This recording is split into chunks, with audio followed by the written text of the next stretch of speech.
So by now you've learned what you love to do most in life. And it may be impractical, but we're going to show you how you can make it practical. You could be unique. You know, we talked about the wooden ship builder who puts ships in bottles. Those little model ships, you know? If that's your passion, I'm using that as an example because it's so obscure.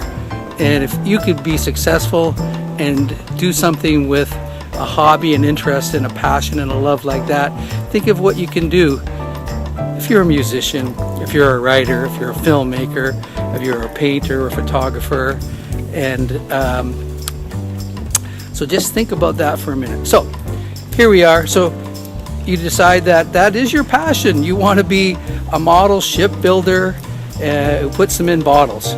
So what can you do to make a living doing that?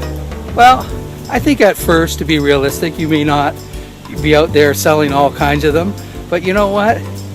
You could actually create a website.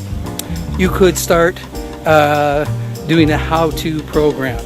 You could start becoming an expert in your field about the different types of ships that can go in bottles and the techniques that happen. You could design them so that they fit in different shape bottles and create all kinds of new designs that have never been seen before. That's just some of the ideas that you can do with a simple idea like building wooden ships.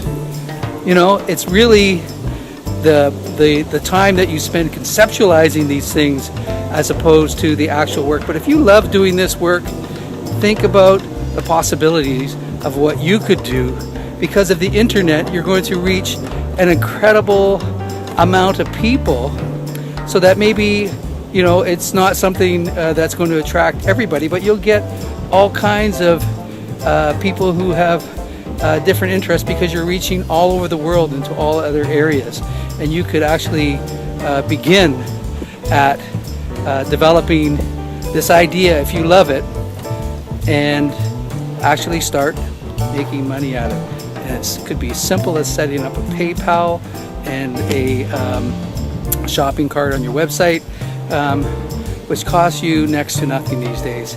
So if you want to get started on reinventing yourself, making a living at doing what you love, you know, don't be held back and get started now.